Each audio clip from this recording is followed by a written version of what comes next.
Cette émission vous est présentée en partenariat avec l'UNESCO. L'assassinat des leaders africains des indépendances, autopsie.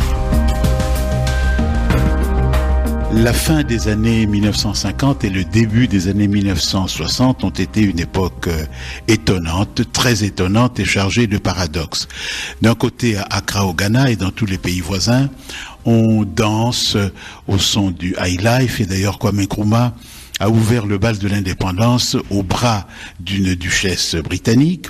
À Kinshasa, on danse au son de l'Okeja et de l'African Jazz, indépendance chacha. Donc c'est la joie, c'est les festivités, mais en même temps, il se passe des choses très troublantes.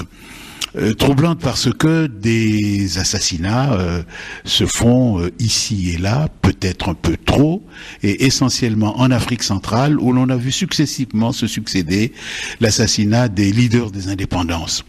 Comment, pourquoi, quels sont les auteurs de ces assassinats et qu'est-ce que cela a eu comme impact sur le devenir de ces pays, la construction de l'État, la construction de la nation et même les cheminements politiques et économiques choisis par ceux qui ont succédé à ces chefs assassinés, assassinats dans lesquels ils ne sont peut-être pas totalement absents. Pour en parler, je reçois au micro de Mémoire d'un continent une jeune docteure, Karine Ramondi, bonjour. Bonjour. Vous venez de soutenir une thèse de doctorat avec un titre un peu long mais qui est quand même très significatif, 1958-1961, l'assassinat des leaders africains, un moment de construction nationale et de régulation des relations internationales. Alors parlons de la dimension intérieure. Qui sont ces chefs assassinés ? Alors dans cette thèse, en fait, j'ai passé en revue 4 études de cas. La mort de tout d'abord Ruben Umniobé, leader camerounais, puis celle de Félix Moumié, leader camerounais également. Et puis la mort emblématique et toujours aussi symbolique de Patrice Lumumba, que j'avais utilisé et travaillé dans un travail intérieur de mémoire de Master 2. Et puis j'y ai adjoint un petit peu en questionnement supplémentaire la disparition de Barthélemy Boganda en République centrafricaine. Parce qu'il importait d'essayer de comprendre si cette mort, cette disparition accidentelle de Barthélemy Boganda était un véritable accident et comment est-ce que, au regard de nouvelles sources, de nouveaux entretiens, il était possible de questionner si la thèse de l'assassinat n'était pas valide ou invalide. Voilà. Rassurons quand même nos auditeurs parce que ces assassinats ne sont pas le propre du continent africain. Vous-même, vous avez commencé vos recherches d'historienne par l'assassinat de Philippe de Macédoine qui vous a mis, je pense, sur la piste quand même parce que vous avez exploité déjà un certain nombre de pistes qu'on retrouve sur le continent africain. Oui, tout à fait. C'est vrai que j'ai un cursus un petit peu à part puisque j'ai commencé mes études d'histoire en histoire grecque sur la période hellénistique et que j'avais eu en tête de commencer une thèse sur l'assassinat de Philippe II de Macédoine. Et puis, faute de sources, faute de disponibilité de matériaux archéologiques et épigraphiques, il m'avait été assez compliqué finalement d'envisager cette étude pour qu'elle soit vraiment une étude renouvelée du point de vue historiographique. Mais c'est vrai que cet assassinat politique m'avait particulièrement frappé puisque à la fois il y avait une lecture qui était simple, Pausanias qui tue Philippe II de Macédoine dans le théâtre de Vergina, ça c'était le premier niveau de lecture, puis un deuxième niveau où on s'apercevait que sa femme, Olympias, pouvait être liée à cet assassinat, donc deuxième niveau de lecture, et puis ensuite que potentiellement Darius III, le roi des Perses, pouvait lui-même avoir été impliqué dans cet assassinat. Donc déjà, je voyais là se dessiner une complexification finalement de la lecture d'un assassinat qui pouvait paraître assez linéaire. Il n'y a pas que l'Afrique centrale, on peut dire que l'Afrique du Sud à la même époque connaît des accidents bizarres et des assassinats de nombreuses personnalités, le Mozambique de même, l'Angola, le Kenya, il y a eu une guerre et à côté des massacres de masse, il y a des tueries individuelles, l'Afrique de l'Ouest ne va pas y échapper, l'Afrique du Nord.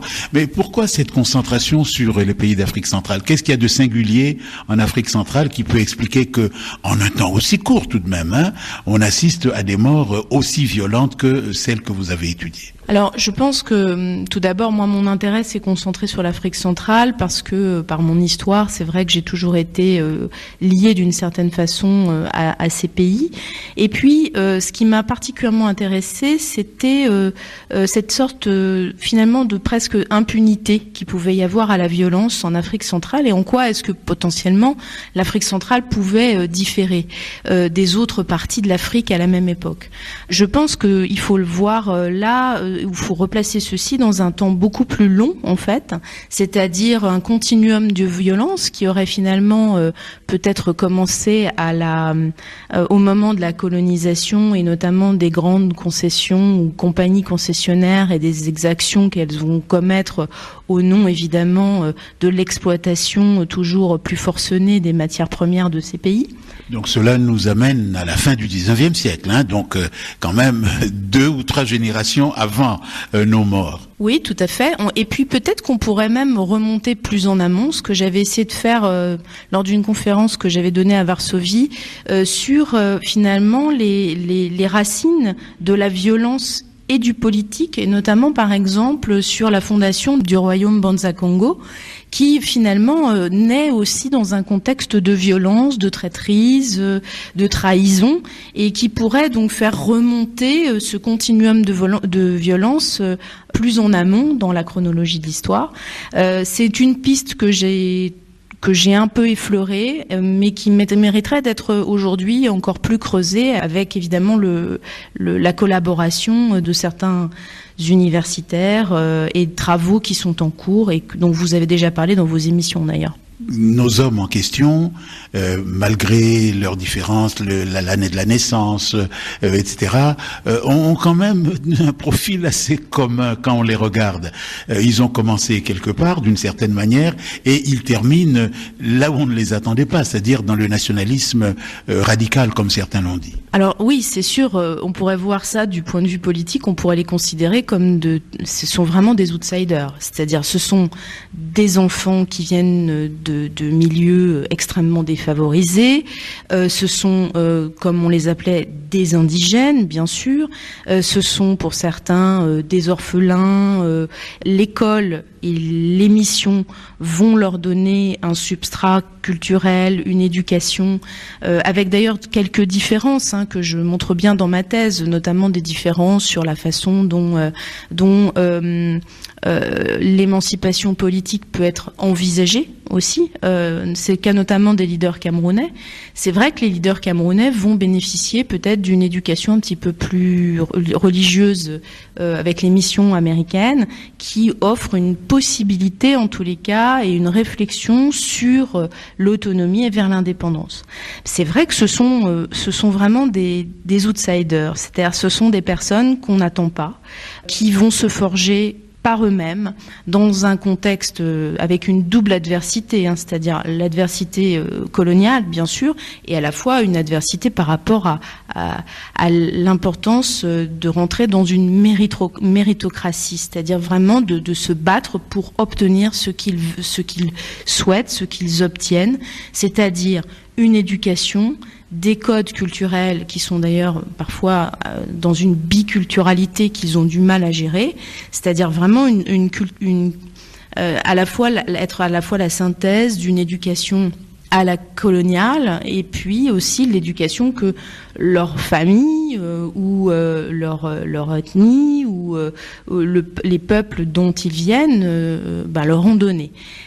Donc en fait, c'est vrai que ce sont des personnes extrêmement, on pourrait dire, attachantes, parce que ce sont des personnalités qui, à la force du poignet, à la force de leur volonté, contre vents et marées, ont essayé et ont réussi à se forger une éducation, une conscience politique et passer à l'action. ce qui est quand même le cas de finalement assez peu de personnes. Alors l'un d'entre eux, Barthélemy Boganda, est devenu prêtre, mais il explique que s'il est devenu prêtre, c'est justement pour sauver ses compatriotes. Ce sont des gens prestigieux, respectés, qui ont brillé notamment dans des élections, notamment à la tête de partis politiques ou dans la lutte armée, comme c'est le cas pour les deux Camerounais. Aujourd'hui, quand vous travaillez dessus, est-ce qu'il y a encore des témoins? Est-ce qu'il y a des sources? Parce que, comment dire, ces assassinats, ces crimes, ces morts bizarres sont restés quand même l'objet de controverses, de polémiques. Les pouvoirs ont donné leur version. On a parlé parfois d'accidents, dans le cas de Boganda.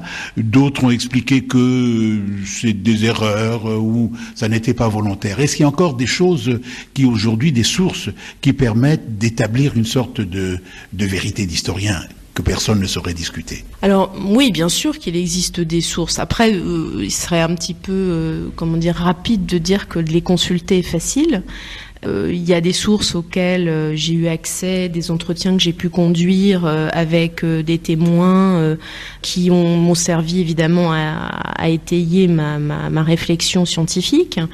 Maintenant, c'est vrai qu'il y a sûrement encore pas mal de sources qui devraient potentiellement être consultées ou consultables. Je pense notamment par exemple au Cameroun, où c'est vrai que toutes les sources qui sont au tournant des années 60 et notamment à partir de 61, 62, 63 sont des sources qui convient aujourd'hui de déclassifier. C'est assez compliqué parce que ce sont parfois des cartons qui vont jusque dans les années 65, 68. Donc on est sur des délais de consultation qui sont compliqués. Évidemment, il y a évidemment des accès à des sources qui sont relativement simples.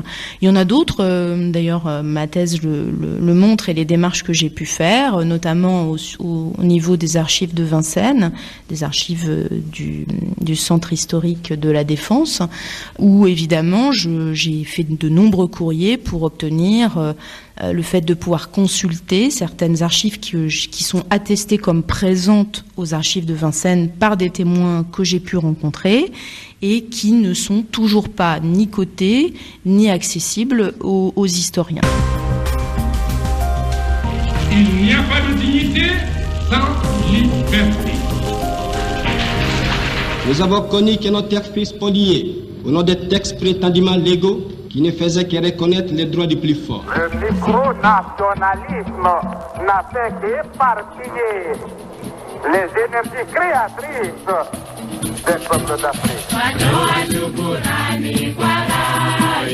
Karine Ramondi est mon invitée pour parler de cette accumulation d'assassinats de leaders politiques africains au moment des indépendances. Alors les choses sont assez claires. Barthélemy Boganda meurt dans un soi-disant accident d'avion. Oumniobé est tué au maquis, ça c'est clair. Lumumba est assassiné dans des conditions atroces et Félix Moumié meurt à la suite d'un empoisonnement dans un restaurant de Genève. Alors dans votre thèse, ce que vous dites également de très original, c'est que ces hommes ont en commun le traitement que leur corps a subi. On connaît le cas extrême de Patrice Lumumba, dont le corps a disparu pour avoir été dissous dans de l'acide sulfurique dans cette région du Katanga où il y en avait à gogo, puisque c'est une région minière. Mais quand même, malgré cette disparition, il y a le problème important du traitement de ces corps. Oui, c'est un aspect particulièrement intéressant et que j'ai vraiment pris à bras le corps, c'est le cas de le dire, pour essayer de comprendre pourquoi ces corps, en fait, sont systématiquement, à part Barthélemy Boganda, il y a une forme, si vous voulez, d'incapacité à redonner à ces corps leur place en tant que leaders politiques des nations qu'ils ont contribué à faire émerger.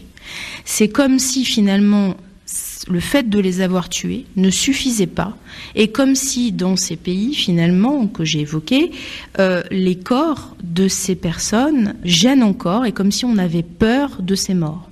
Alors, pour faire rapidement, c'est vrai que le corps de Lumumba, vous l'avez évoqué, a totalement disparu. Aujourd'hui, il n'y a même pas un endroit décent pour venir se recueillir sur ne serait-ce qu'une stèle ou on va dire un endroit qui pourrait donner lieu à une forme de recueillement ou de commémoration. C'est que ça reste quand même, alors que Lumumba est une icône mondiale. C'est-à-dire quand on va à New York, il y a des spectacles, il y a des affiches, il y a des gens qui militent, qui se souviennent encore un peu partout dans le monde. Mais en RDC, on n'est pas capable, à part une statue qui a été érigée il y a peu de temps, on n'est pas capable de redonner à Patrice Lumumba un lieu à la mesure de sa contribution politique. Alors une statue qui est à une place où il y a tellement d'automobiles qu'il est à peu près impossible pour un piéton de s'arrêter et de s'approcher de la statue en question. Boganda, c'est un peu différent quand même. Oui, c'est un peu différent. On a un mausolée que l'on peut voir d'une route qui est à proximité de son ancienne propriété. Mais alors là, c'est aussi intéressant parce que c'est vrai que c'est un peu différent parce que là, les présidents qui se sont succédés à la tête de la Centrafrique font l'effort de venir commémorer le jour de l'anniversaire de la mort de Boganda, le lieu. Il y a notamment un convoi présidentiel qui va jusqu'au mausolée, puis voire même jusqu'au village Boganda où on peut voir encore les restes de l'épave de l'avion. Mais c'est vrai que cette référence, en fait, elle est constamment mobilisée, mais elle n'est jamais véritablement étudiée. Et ça m'amène d'ailleurs à parler justement de ce qui se passe aujourd'hui en Centrafrique, c'est-à-dire que vous avez notamment des ouvrages qui paraissent comme celui de Monsieur Bengue Bossin, où on est sur une interprétation du fait que Boganda ne serait pas mort, son avion aurait été détourné, que en fait il serait déporté en Guyane, il serait mort dans les années 70. Ce que je peux dire, c'est qu'il faut absolument aujourd'hui le dossier déclassifier. Il faut absolument consulter tout ce dossier qui est un dossier très lourd à appréhender, le dossier du rapport Bellon de l'accident d'avion. Alors c'est vrai, dans ma thèse je montre qu'il y a évidemment tout un tas de choses qu'il faudrait revoir, mais globalement on ne peut pas aller dans le sens et accréditer ce type de thèse aujourd'hui quand on fait un travail scientifique rigoureux. Et nos deux Camerounais ? Alors le corps de Félix Moumié, lui, se trouve en Guinée, on dit Guinée-Conakry. La tombe a été pillée, il n'y a plus de restes. La veuve Moumié avait tenté d'aller sur le site pour pouvoir se recueillir et elle a fait le constat que le catafalque avait été ouvert et pillé, donc plus de Félix Moumié. Et Ruben Oumyobé, il faut saluer tout le travail qu'a pu faire son fils pour obtenir tout de même une plaque sur sa tombe à Ezeka, qui est une tombe extrêmement humble, qui a fait l'objet évidemment d'une... Enfin, si vous voulez, ce n'est pas à la mesure de l'homme. Aujourd'hui, Niobé est une référence. Il fait partie des pères de l'indépendance d'une certaine façon, même s'il n'a pas eu de mandat en tant qu'élu. Mais quand vous voyez le lieu où il est, déjà, il devrait pas être enterré là où il a été enterré, si on avait respecté les désirs de la famille. Et parfois, la végétation reprend ses droits sur la tombe et il faut peiner pour pouvoir y accéder et pouvoir se recueillir sur cette tombe. Donc en fait, on voit bien que on veut à tout prix ensevelir la mémoire de ces hommes. On s'est débarrassé d'eux, on veut aussi se débarrasser de leur corps et on ne veut pas, dans ces pays que j'ai évoqués, à part pour Boganda, mais c'est une référence qui est une coquille vide, on ne veut pas intégrer que ces hommes ont une importance mémorielle et politique incontournable. Merci à vous, Karine Ramondi, pour être venue à nos micros parler de ces héros assassinés ou en tout cas morts dans des conditions très très étranges et plus que suspectes au moment des indépendances africaines. Ici se termine notre émission Mémoire d'un continent, réalisation Olivier Raoul. Cette émission vous a été présentée en partenariat